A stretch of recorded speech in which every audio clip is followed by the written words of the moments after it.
राधे राधे बंधुओं, YouTube channel भक्ति गीत वर्षा में आपका हार्दिक अभिनंदन है। आज मैं आपको संक्रांति से नियम लेने वाली कहानियों के बारे में बताऊंगी।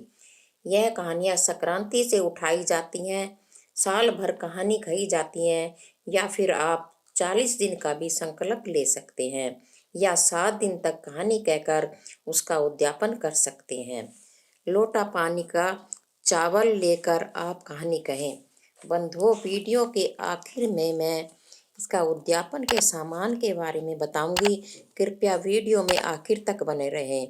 आज मैं आपको धर्मराज और पोपाबाई की कहानी के स्मरण कराती हूँ, क्योंकि धर्मराज के साथ ही पोपाबाई की कहानी होती है। बोल धर्मराज महाराज की जय। एक बुढ़िया माई थी। वह व्रत और नियम बहुत रखती थी।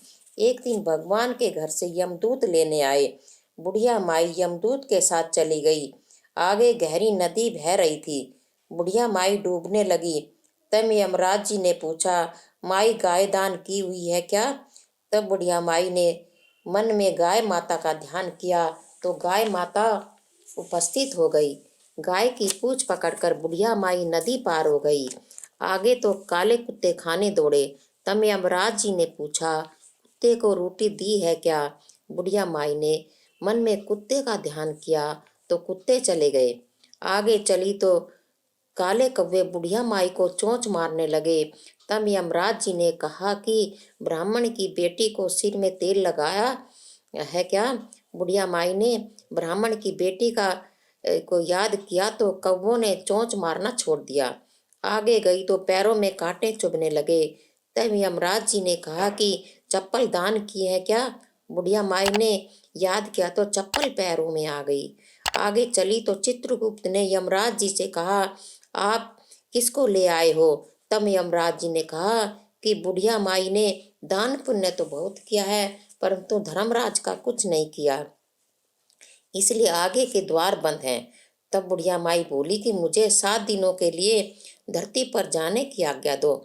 7 दिनों तक कहानी सुनकर उद्यापन करने के बाद वापस आ जाऊंगी। बुढ़िया माई वापस धरती पर आ गई।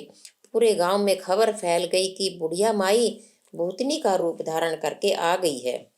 जब वह अपने घर को गई तो बेटे बहू ने भूतनी समझकर घर के दरवाजे बंद कर लिए। तब उसने अपने छोटे बेटे और बहू से कहा कि बेटा, मैं भूतनी नहीं हूँ, मैं तो धर्मराज के कहने के अनुसार वापस आई हूँ। मैं प्रत्येक दिन धर्मराज की कहानी सुनकर उद्यापन करके वापस परलोक चली जाऊंगी। यह सुनकर बेटे ने उद्यापन की पूजा की सामग्री इकट्ठी कर दी, लेकिन कहानी का हुंकारा नहीं भरा। तब बुढ़िया माई पड़ोसन के पास गई और सुनने को कहा। पड़ोसन ने कहानी सुनी और हुंकारा भी भरा। बुढ़िया माई ने 7 दिन के पश्चात कहानी सुनकर उद्यापन कर दिया, सभी सामान दे दिया। तब धर्मराज जी ने बुढ़िया माई के लिए धरती पर विमान भेजा। विमान देखकर सभी गांव वासी स्वर्ग जाने को तैयार हो उठे। बुढ़िया माई बोली कि मेरी कहानी तो सिर्फ पड़ोसन ने ही सुनी है। तो सभी गांव वालों ने बुढ़िया माई के पांव पकड़ लिए और धर्मराज की कहानी सुनने का आग्रह किया। कहानी सुनने के पश्चात सभी विमान में बैठकर स्वर्ग में पहुंचे तो धर्मराज ने कहा कि मैंने तो सिर्फ बुढ़िया माई के लिए विमान भेजा था, पर यहाँ तो सारे गांववासी इकट्ठे होकर आ गए। तब बुढ़िया माई ने कहा कि मेरी कहानी इन सबों ने सुनी है, इसलिए आधा पुण्य इनको भी दे दो। तब धर्मराज जी ने सभी गांव वासियों को स्वर्ग में वास दिया। सो हे धर्मराज महाराज, जैसे बुढ़िया माई को स्वर्ग में वास दिया, ऐसे सबको देना। कहते सुनते हुंकारे भरते सबको देना। बोल धर्मराज महाराज की जय। भक्तों, मैं इसके उद्यापन की सामग्री आपको बताती हूँ। धर्मराज के 5 सफेद वस्त्र, एक टोकरी में 5 किलो अनाज और कुछ जवार भी रख लें, छतरी, बैटरी, चप्पल, लकड़ी का बैंत, सरसों के तेल की शीशी, चांदी की सीढ़ी। भक्तों, अगर हो सके तो एक छोटी सी चांदी की गाय भी बनाकर आप दान कर सकते हैं। खाने का सामान जैसे कि लड्डू, मट्ठी, तिल के लड्डू, मूंगफली, गजक, और श्रद्धा अनुसार दक्षिणा दें। भक्तों, दक्षिणा जरूर रखें, क्योंकि अगर किसी चीज में कोई कमी रह जाती है तो वह दक्षिणा से पूरी हो जाती है। बोल धर्मराज महाराज की जय। बंधुओं, मैं पोपा बाई की कहानी का आपको स्मरण कराती हूँ। एक पोपा बाई थी। वह नियम व्रत बहुत रखती थी। एक दिन अपने भाई भाभी से बोली कि मैं शादी नहीं करूंगी, मेरी झोपड़ी गांव के बाहर बनवा दो और गांव की स्त्रियों से कहो कि आप अपनी गाय और बछड़े मेरे यहाँ घास फूस चरने को भेज दिया करो। बचा कुचा हुआ खाना मुझे भेज दिया करो। एक दिन नगर का राजा शिकार खेलने जंगल में गया। जंगल में झोपड़ी देखकर वहीं रुक गया और बोला कि इस झोपड़ी में कौन रहता है। जब अंदर से आवाज नहीं सुनाई दी तो वह बारंबार दरवाजा खटखटाने लगा। तो पोपाबाई उठी और बोली कि कौन है जो मेरे द्वार पर आवाज दे रहा है। राजा ने कहा कि मैं इस नगर का राजा हूँ और तेरे साथ शादी करूंगा। तब पोपाबाई ने कहा कि जहाँ से आए हो वहीं चले जाओ, मैं पराये पुरुष का मुंह नहीं देखती। राजा जबरदस्ती पोपाबाई को उठाकर ले जाने लगा। रास्ते में पोपाबाई ने राजा को श्राप दिया कि उसका सारा राजपाट नष्ट हो जाए।